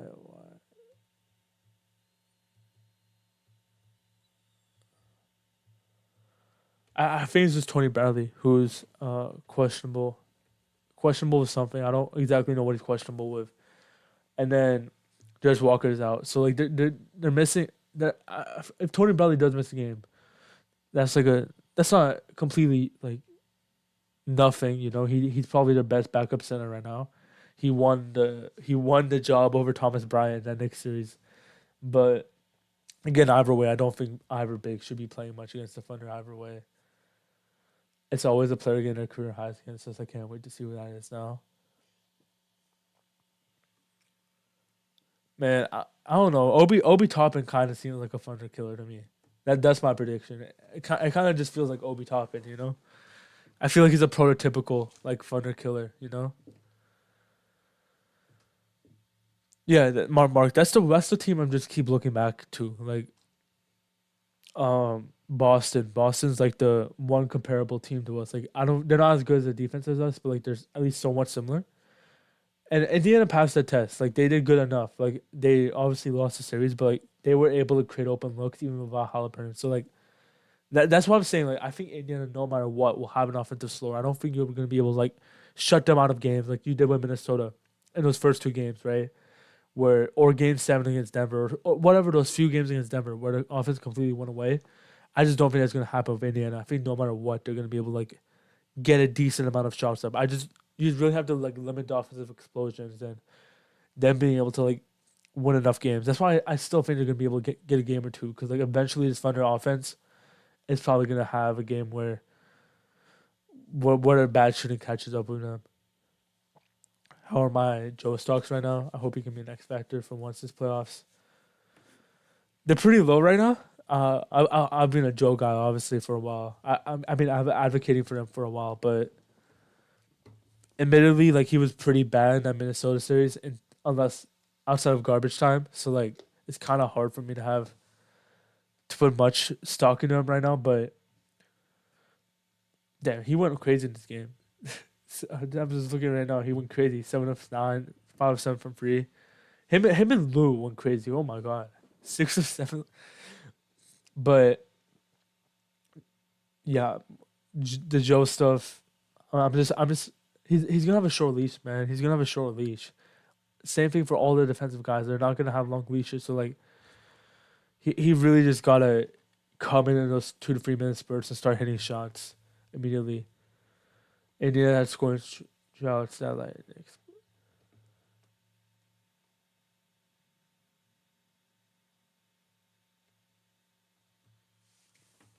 they're not coached by Finch. Sadly, it's Rick Carlisle. It's gonna make more adjustments for the offense if needed. Yeah, yeah. Like Rick is so good at making those in-game adjustments. Finch deadass just like gave up on games. He literally just like gave up on games, man. Like I've never seen it, but like he literally gives up on games and then waits to make an adjustment to the next game. It's pretty insane. It worked for game two and game three. Almost gave him a shot in game four, but like yeah, that's pretty insane, man. I hope Kenrich plays. Yeah, yeah. I think. Do you guys think game one will be like game one versus Minnesota, where like he kind of gives like everyone a shot? Like he gave Kenrich some run, he gave Joe and Wiggins some run. Like it could game one against Indiana could just be that. Like they might just use it as a trial game. As crazy as that sounds in the NBA Finals. Yeah, Finch is probably like the one coach in the NBA. Like I just can't stand anything about him. Like his coaching style, like the way he talks, like everything's kind of off with that guy. Him and Lou will get those looks. They have to make them. Yeah, yeah.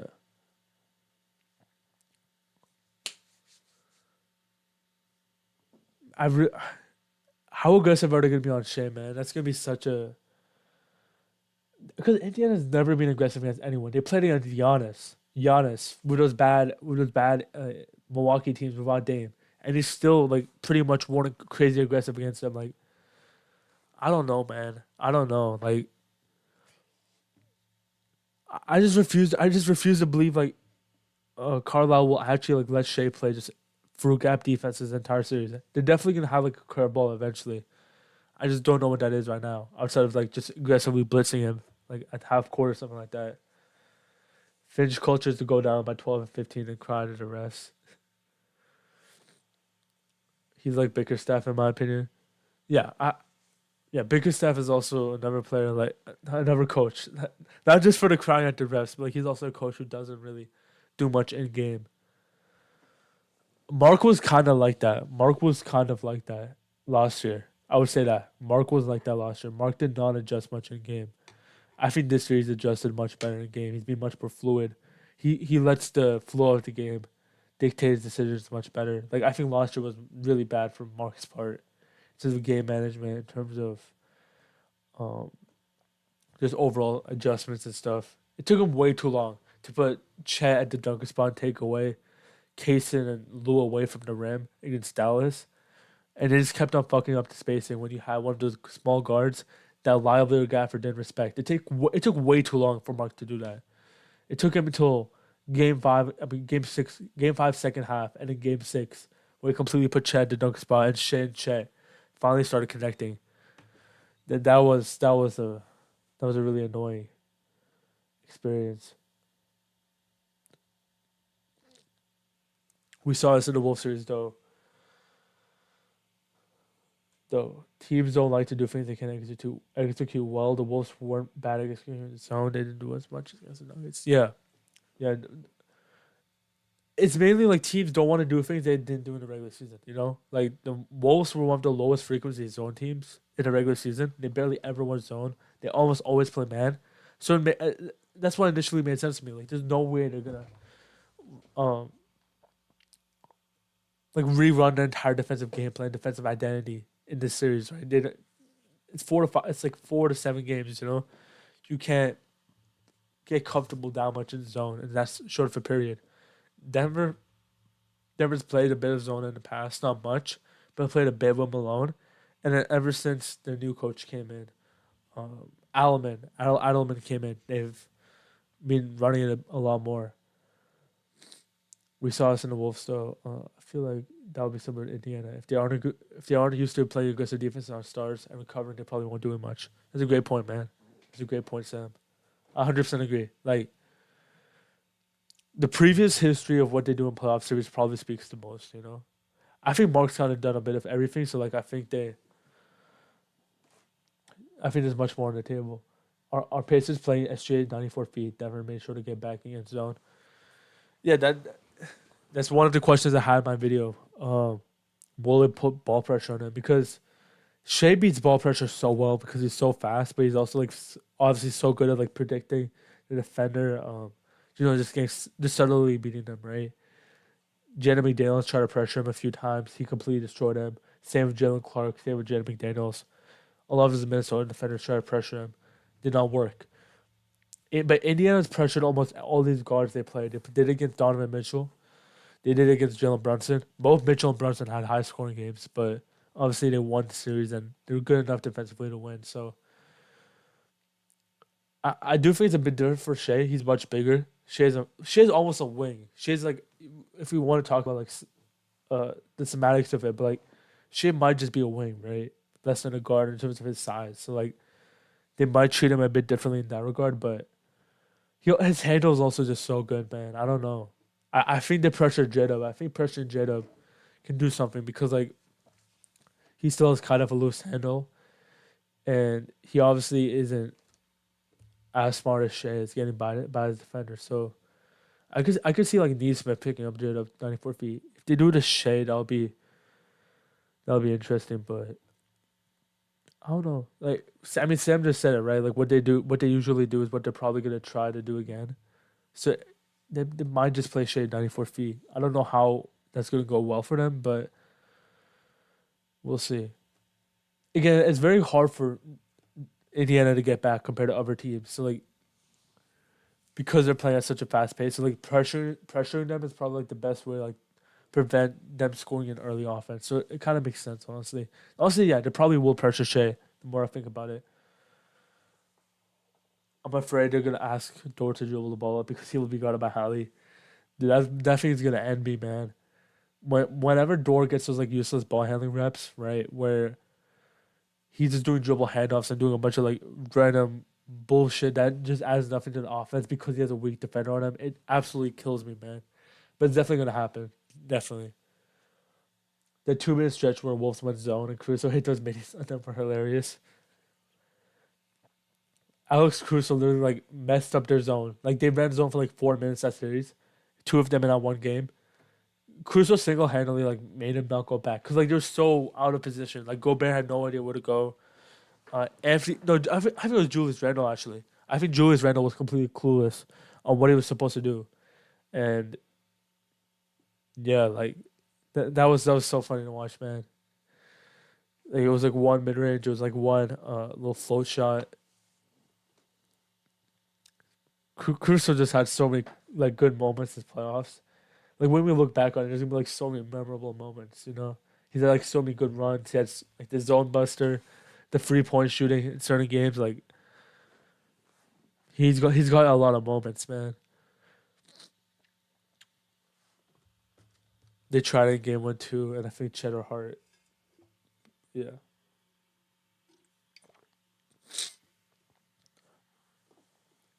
yeah. The double big's really good at that.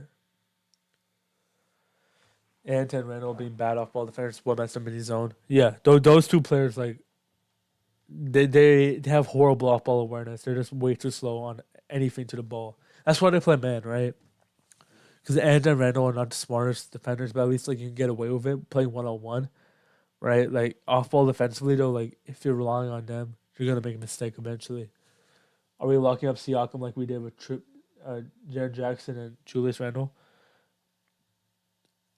To an extent, yes, but like I don't think fully no, because Siakam plays in the post, but he doesn't really rely on it. Like a lot of it's just like attacking smaller guys, and things he attacks way quicker. Like I think Jaren Jackson takes a few seconds to back down, right? Back down, back down, back down on a small guy. So he's gonna take like a few seconds. He's gonna give the time for the defense to set themselves back, right? Same with Randall. Randall takes a few bumps. He's trying to score on you with his body and strength. The thing that Siakam's scoring like mainly off footwork and like pivoting quickly, turnaround stuff like that. Like Siakam plays way quicker. Like everyone on Indiana's team plays really quick, and Siakam is one of them. So I don't, I don't, I don't think they'll lock him up to the same extent. But like they'll obviously have some success just because of how good of a defensive team they are, how good Jalen Williams is. But I think, for example, Siakam will do a much better job when being guarded by like the smaller guys like Kaysen or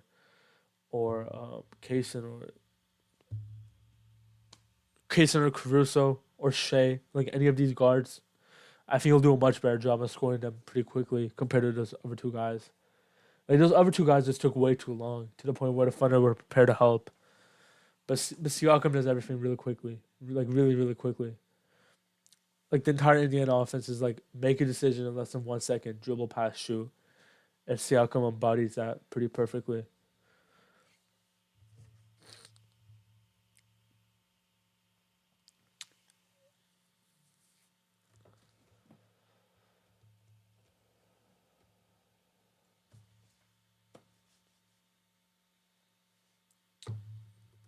All right, we got a dry spell for questions right now, so I'll wait for a second. While y'all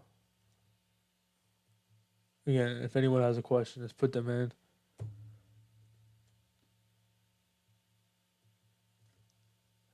I don't know if you guys saw this clip. This clip was hilarious, right? Um, give me a super team, give me death. This guy, I have no idea like where to start from. He completely hates on Shea. He completely hates on OKC. I'm not acting like our national media completely hates him, but like this guy, like the guy who's filling up for Colin Coward. I've seen his clips before. It's some pretty crazy stuff, man. Like he said Anthony Edwards over Shea like right now, like yesterday, like absurd stuff. Sure would be nice if Dora and Joe combined for 11 threes in the game this postseason. Man, both of them have been so disappointing as shooters. It's so annoying because like they're probably like two of the highest volume shooters on the team, unironically, right? I think Dort gets up. Yeah, Dort and Joe are pretty easily like the two best volume shooters on the team, which is kind of sad. The fact that Dort's our second best volume shooter. Besides that point, like outside of that fourth quarter in game 5, like Dort really hasn't had that moment where he's hit like a bunch of threes in a row. Joe has really done nothing outside of garbage time in terms of like stringing together a few shots together. Like it's kind of sad like how much the offense has relied on the big free. Like it looks good for long term. Like the big frees look beautiful this playoffs. But like almost everything offensively has ran through the big free, and like they haven't got much help from the supporting guys. I think Caruso. I can give credit to Caruso. Caruso's been awesome offensively this playoffs. But like outside of those three or four, like no one's really been able to step up as a shot maker. Like even like Hartenstein, like you don't expect him to step up as a shot maker, but like he hasn't been that useful uh offensively this playoffs. Yeah, Wiggins and that's the issue. Yeah, yeah. Those are probably like three of your four or five best shooters, and like then none of them are your best players. So like I think the one good thing is that all three of your top three players, Shea, Dub, and Chet, they're all good shooters. They're just not elite shooters, right? That's the good thing. Like you don't have any like laughably bad shooter, but like but please no matter what, like the Thunder, maybe next season, maybe the season after, are gonna have to find a way to like increase their margin for error and give like Shea some more room offensively by just getting like a legit shooter, like a you know what name I'm about to say, Cameron Johnson. Like I feel like we all say it almost every time we talk about shooting, but like it truly is like him. Like he's one of the easiest, most obvious options for that. Some of it is media sucking now. They haven't talked about these teams, so it's awkward now they're in finals. Yeah, and yeah, NBA media completely sucks, man. Everything about it, like it's just also narrative based. Like compared to the NFL, NFL is so much more about the team, about which team is better. Like and like legit reasons. It's not like just because like they have a superstar player, blah blah blah. Like it's so much more like enriching to like process, But give me Rui for so it's five. I literally don't know who that could be. Isaiah? Wait, Dort? No, I don't know. Wiggins, right? No, Aaron. That's not Wiggins. I don't know how many. Maybe just redacted name for fun. I don't know how many letters that is. Even Coward used to hate us because he's a Seattle guy, but he's become more neutral. Yeah, I don't think anyone hates us right now. Maybe next year, like in terms of media, people hate us. Like fans hate us, but like media doesn't really have a bias. Do you think OKC runs back the same team if they win it all and make no changes? Um, yeah. If they win, yeah, yeah. I think they add their guys in the draft. They they get Topic back, not back. They get Topic. They add like one or two players in the draft, probably one, probably one. But here's the thing. I talked about this. I talked about this with some of my friends, my Thunder friends. The Thunder need a hit in the 2025 or 2026 draft really bad, like for long term purposes. Like it's not insane pressure, but like they need to get at least like one guy, just one like long term guy in terms of like one long term starter from the 2025 or 2026 draft. Like this is like the window of where like you need like a number guy for your next like rookie deal, like someone for the rest of this decade, and you can get it this year or next year. So I'll definitely be locked in on a draft this year, even if we win the ring. Like I know a lot of y'all have probably checked out on that already, but like I'm definitely very interested. Definitely very interested. Because like it might not look important right now, but like the for the long term, if this team passed this year, like they definitely need like another guy for cheap. 2026 they should have a really good shot at it. Yeah, 2026 they have a lot of picks. It's a pretty good draft class. 2026 is the main draft for pressure. This one like you can get ahead of the curve. You can take care of early business this year. We got to get one more guy. People talk about our depth, but Mark really only trusts our top seven. Yeah, I agree, RJ. And I think that was an issue during the regular season too. Not an issue in terms of like winning regular season games, but like an issue that was like pretty obvious. Like they have a lot of good players, but the grade like the players from like 8 to 10 are pretty flawed. So like you really only like pick from the 6 or 7 guys, which is still more than most of the league. But like compared to like Denver, right? Denver had like 5 or 6 guys. Like the depth matters a bit less when like you only have 7 really great guys, right? It can only impact you so much. But the thing is, you're gonna lose Hardenstein most likely going forward. So like that's like the main thing why 2026 draft has so much pressure on it because you're gonna lose a starter there and then probably one of Dorto Crusoe. So like Shea, Case, and J Dub and Chez, their core. That's 100% gonna stay. I think Dor will probably stay. Then other than that, like you need Sam, 100%, 100%. No, they're flawed, right? But like we're talking about like for compared to historic teams, like I think it just makes them a little bit, just slightly bit worse than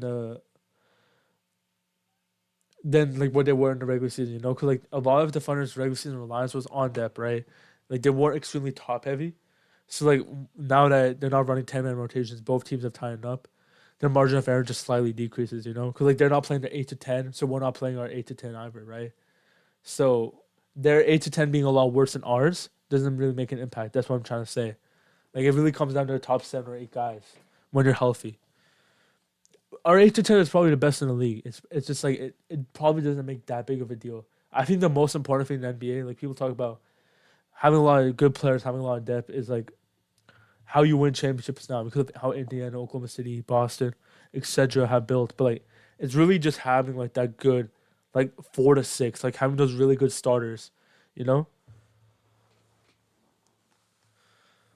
Yeah, like the Thunder have what outside of like the top three, they have Dort, Jada, no, I mean Dort, Kaysen, Caruso, and Hartenstein. That's like four almost high level, like very good role players, and not all of them start. Boston had that last year. Derek White, Horford, um, Pritchard, pro- probably forgetting one more player on their team. Drew Holiday, right? So like similar thing. Yeah, it's the quality of it now. There's no way to Thunder go once we have more first round picks. Yeah, 100%. Yeah. There's no way Thunder don't go wing or center in this draft. Q-tip. Uh, I, I was saying that too, but like you really never know with Presti, man. You really never know with Presti. Like he's gone ball handler when you least expected. Like no one expected the Thunder to go Casey Wallace in 2022. People said they already had too many guards, they already had too many small guys, etc.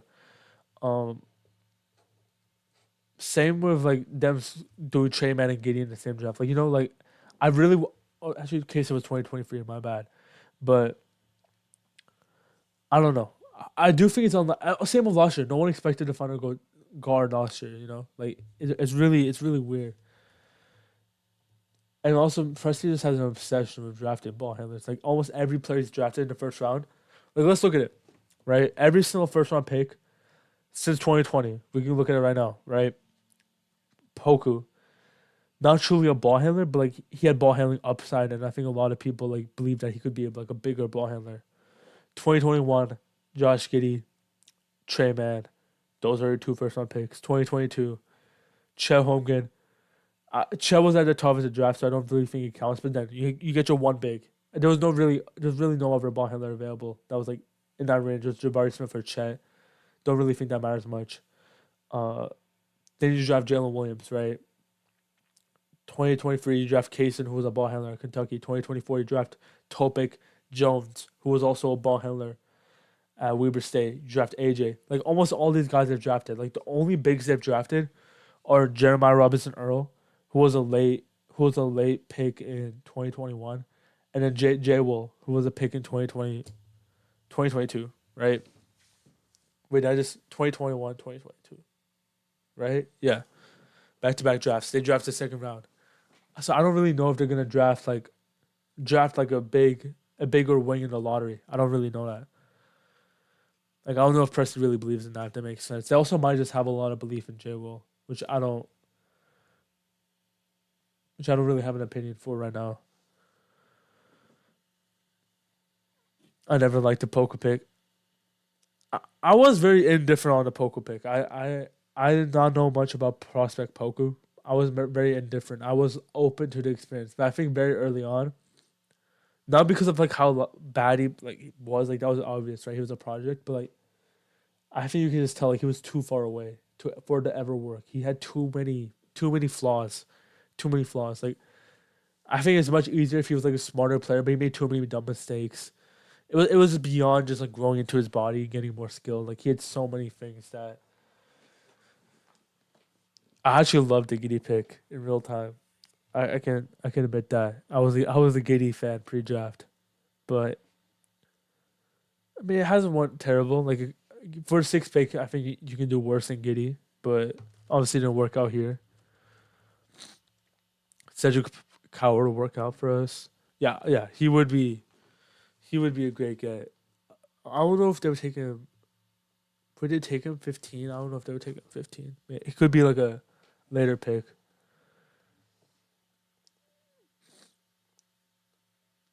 He was decent before the injury, but never got the Poco hype.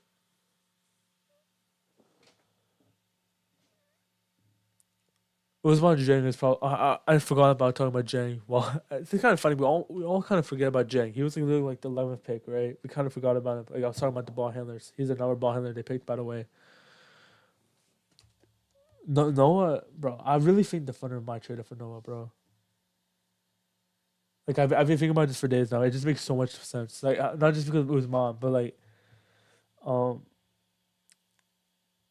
it just fits. I just think it fits so many Presti check marks. Like I don't know. I'm making my prediction right here that they're gonna trade up for Noah with maybe like maybe Chicago or Houston. That's my guess. Yeah, no, Joseph. Yeah, I've seen him mocked in like early 20s, late teens, but Tankathon's messed up. I'm not even trying to look at that, but like I don't know. I think 15 might be a little rich. Still don't know what to think of Jang. He gets no PT. He's a cool prospect. He's a cool prospect. Yeah, I agree. Like it's kind of hard to think much of him, but is there any hope for Dylan Jones or anyone deep on the bench? Yeah, I'm not gonna lie. I don't see it in Dylan Jones. He's already 23. Uh, he's not he's not very athletic. I don't see really any hope for Dylan Jones. He could be a playable player maybe one day. I just don't think there's much to look at there. Like he's not a good shooter. He's pretty small. He's not athletic. It's just kind of hard to overcome that, you know. Like he really is supposed to be like a ball handling guy. That's like what his appeal was. That's how Presti talked about him. Like we believe he can be a bully ball guy, but like he hasn't shown any of that. He just doesn't have any confidence either. But yeah, I mean, end of the day, like he was drafted as a senior, right? And if you're a senior and you're not, and you're like bad in your first year, it's kind of nearly impossible to come back from that. But he could be like a small ball player. Like I guess he could be a small ball player. Probably not here, but he could be like down the line. I just don't think there's much to invest in that. All right, I'm probably gonna call it a stream unless you guys have any questions. But um, obviously like and subscribe. If you guys haven't checked my Thunder Pacers breakdown already, uh, check the video out. I talked like a lot about every single thing I've talked about here, like much more extensively. Um, you guys have any video ideas? Always just like message me on Twitter, just comment something, because like I'm always trying to find new video ideas for the Thunder or anything NBA related. Oh, also, hold up, I can tag this right here. That I created a new account right now called Hoop Focus X, and during this offseason, I'm gonna post and just like talk a lot about like general NBA stuff on here. This is the account for Thunder stuff, but like also just general NBA. What's going on in the draft, especially. I'm gonna be locked in on the draft, uh, in a few weeks, and like free agency, etc. Like summer league, all that type of stuff. I'll post on there. So subscribe there, obviously. Um, Trying to think if there's anything else. Game one hype. Let's go. Drop prediction real quick. Hold up. Why is my chat not refreshing? Okay. Anyways, game one. Game one. Thunder by 18. I think this kind of goes like similar to game one versus Minnesota. Close game first half. Thunder pull away in the third quarter. Control it from there. I'm pretty confident in game one. I wasn't as confident in game one in the upper series, but like I'm feeling pretty good about game one. The Thunder have had too much rest. Not too much rest, but like they've had so much time to prepare. Like they've known they're gonna be playing Indiana for a while now, or like almost known when they're up 3-1. I think that Mark could have figured something out in that 1 week. I was watching I was watching Topic shoot, terrible hitch, kind of nervous. Yeah, Topic's shot is Topic's an interesting prospect. Topic's an interesting guy. Um, his shot, his shot is definitely a bit weird. He- He's coming off an ACL injury. He's a guard who relies on getting to the rim a lot. Like it's gonna be tough for him to adjust from day one. That's why I think he could get like not redshirted year one, but I don't. I think a lot of people expect him to like come out dominate, not dominate, but like a key rotation piece next year. I think it's still possible. Like he's just like a developmental guy for next year. He goes in the NG League. He's only 19 still or 20, so like he gets redshirted for a year because it's gonna be hard for him to come back, right, and be implemented. But yeah, he still has his ways away. I think AJ will be awesome next season. I love AJ, man. I love AJ, man. I love AJ. Like he's such a smart player. He's good craft, good touch. He's solid defensively. Like he's really good positionally. He's gonna be a great player if it's here or not. But all right, man. Appreciate all of you guys for coming out for the stream. Game one tomorrow. I'll be live after the game. That's gonna be like what like 10 o'clock central. I'll see all of y'all, man. Again, check out the video, check out the channel, check out everything that I mentioned. But I'll see y'all, man.